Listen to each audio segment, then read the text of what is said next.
Our secret taste recipe is to cook with lemon care. Kutties Healthy Samayal. Hello friends, welcome to Kutties Healthy Samayal. Be positive, be healthy. நாம இன்னைக்கு ரொம்ப டேஸ்டியான ஹெல்த்தியான capsicum rice எப்படி செய்யுதுன்னு பார்க்கலாம்.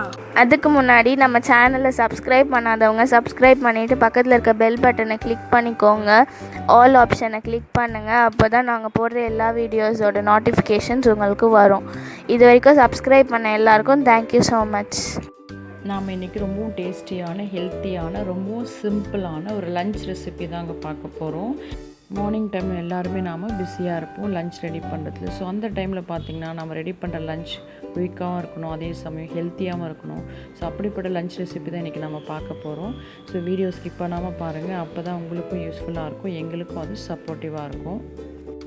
இந்த ரெசிபி செய்கிறதுக்காக 2 குடைமிளகாயும் 1 கேரட் எடுத்திருக்கேன். கேரட் வந்து பார்த்திங்கன்னா கொஞ்சம் பெரிய சைஸ் தான். அடுத்தது பார்த்தீங்கன்னா இதை நான் நீளமாக கட் பண்ணி எடுத்திருக்கேன். இல்லை நான் மேலே அந்த ஐடியில் காட்டுறப்போ நீங்கள் பொடியாக கூட கட் பண்ணி எடுத்துக்கலாம், இல்லை கூட ஒரு உருளைக்கிழங்கு கூட ஆட் பண்ணிக்கலாம். நான் இன்னொரு முறை செய்யும்போது இது போல் ஒரு உருளைக்கிழங்கு ஆட் பண்ணி செஞ்சேன், அதுவும் டேஸ்டியாக தான் இருக்கும். இப்போ நம்ம இதை எப்படி தாளிக்கிறதுன்னு பார்த்துக்கலாம். இதுக்காக குக்கர் வச்சு தேவையான அளவுக்கு எண்ணெய் ஆட் பண்ணிக்கலாம்.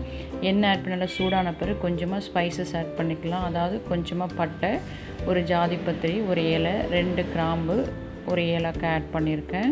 இதெல்லாம் நமக்கு அதில் எண்ணெயில் கொஞ்சம் வதங்கின உடனே அது கூட 2 நீளமாக கட் பண்ண வெங்காயமும் 2 பச்சை மிளகாய் ஆட் பண்ணிக்கிறேன். காரம் பார்த்திங்கன்னா உங்கள் டேஸ்ட்டை பொறுத்து கூடவோ குறையவோ நீங்கள் ஆட் பண்ணிக்கலாம். நான் 2 பச்சை மிளகாய் ஆட் பண்ணேன். இப்போ இது நல்லா வதங்கிறதுக்காக தேவையான அளவுக்கு சால்ட் ஆட் பண்ணி நல்லா வதக்கி விட்டுக்கலாம். இது நமக்கு நல்லா கொஞ்சம் கலர் சேஞ்ச் ஆகி வதங்கி வரணும். இந்த ஸ்டேஜில் நாம் தக்காளி கட் பண்ணி எடுத்து வச்சுக்க தக்காளி ஆட் பண்ணிக்கலாம். இது ஒரே ஒரு தக்காளி தான், மீடியம் சைஸில் நீளமாக கட் பண்ணி எடுத்து வச்சுக்கேன். இதை நாம் ஆட் பண்ணிக்கலாம். ஏன்னா இதுக்கு ரொம்ப தக்காளி ஆட் பண்ணணும் அவசியம் கிடையாது, இந்த தக்காளி இதுக்கு போதுமானதாக இருக்கும். சில பேர் தயிர் ஆட் பண்ணுவாங்க. அப்படி நீங்கள் தயிர் ஆட் பண்ணுறதா 2 ஸ்பூன் அளவுக்கு தயிர் ஆட் பண்ணிவிட்டு தக்காளியை ஸ்கிப் பண்ணிக்கோங்க, தக்காளி போட வேண்டாம்.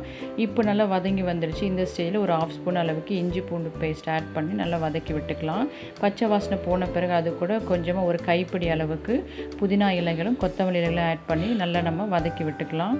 புதினா இலைகள் நல்லா நமக்கு ஃப்ளேவர் கொடுக்கும். ஸோ தக்காளியோடு சேர்ந்து நல்லா வதங்கி வரணும். இப்போ பாருங்கள் நல்லா வதங்கி வந்துடுச்சு. இந்த ஸ்டேஜில் கட் பண்ணி எடுத்து வச்சுக்க வெஜிடபிள்ஸை நம்ம ஆட் பண்ணி நல்லா மிக்ஸ் பண்ணி விட்டுக்கலாம். இந்த எண்ணெயிலேயே கொஞ்சம் நேரம் நம்ம அதாவது ஒரு 3 மினிட்ஸ் அளவுக்கு வதக்கி விட்டுக்கலாம். அப்போ நமக்கு டேஸ்ட் ரொம்ப நல்லாயிருக்கும். நாம் எப்போவுமே மிக்சர் ரைஸ்லாம் இது போல் செய்யும்போது ஒரு கேரட் கூட ஆட் பண்ணோம்னா அது டேஸ்ட் என்ஹான்ஸ் பண்ணி கொடுக்கும். அதே சமயம் சின்ன பிள்ளைங்களுக்கு விருப்பமான வெஜிடபிள் பார்த்திங்கன்னா கேரட் தான். அதோட ஸ்வீட்னஸ் வந்து சின்ன பிள்ளைங்க விரும்பி சாப்பிடுவாங்க. அதே போல் அந்த விட்டமின் ஏ அதிகமாக இருக்குது. ஸோ கண் பார்வைக்கும் ரொம்ப நல்லது. ஓகே, நாம் இப்போ அடுத்ததாக ஒரு 1/2 ஸ்பூன் அளவுக்கு மஞ்சள் ஆட் பண்ணி நல்லா மிக்ஸ் பண்ணி விட்டுக்கலாம். அது கூடவே 1 ஸ்பூன் அளவுக்கு சோம்பு பவுடர் இதையும் நம்ம ஆட் பண்ணிக்கலாம். ஏன்னா ஆல்ரெடி நம்ம கொஞ்சம் ஸ்பைசஸ் ஆட் பண்ணியிருக்கோம். ஸோ இதுவே நல்லா ஸ்பைஸியாக இருக்கும். இல்லை இன்னும் எங்களுக்கு ஸ்பைஸியாக வேணும்னா நீங்கள் ஒரு 1/4 ஸ்பூன் அளவுக்கு கரம் மசாலா பவுடர் ஆட் பண்ணிக்கலாம்.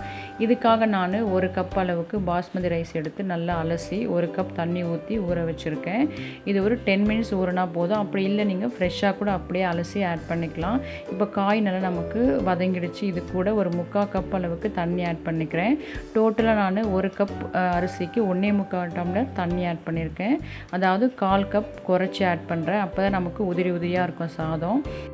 இப்போ காயோடு ஆட் பண்ண தண்ணி நல்லா கொதித்து வருது. இந்த ஸ்டேஜில் நாம் கழுவி எடுத்து வச்சுருக்க அரிசி ஆட் பண்ணிக்கலாம்.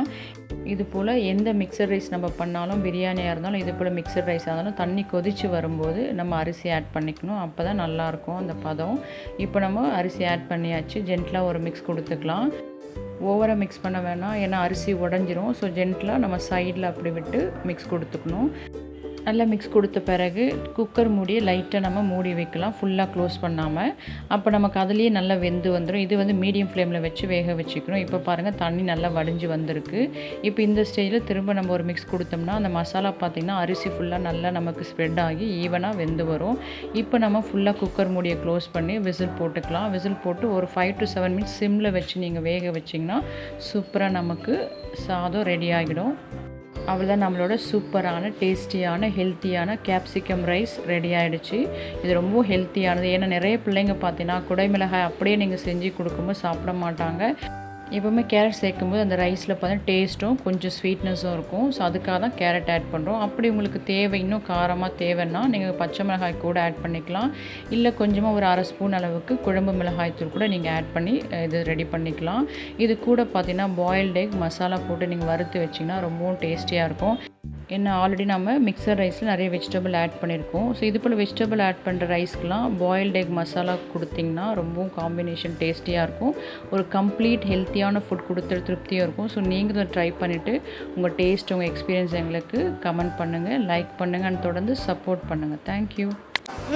அம்மி டேஸ்டி. நீங்களும் ட்ரை பண்ணுங்க, என்ஜாய் பண்ணுங்க, ஹெல்த்தியாக இருங்க. தேங்க்யூ. மற்ற ரெசிபீஸோட லிங்க்ஸ் எல்லாம் டிஸ்கிரிப்ஷன் பாக்ஸில் இருக்குது.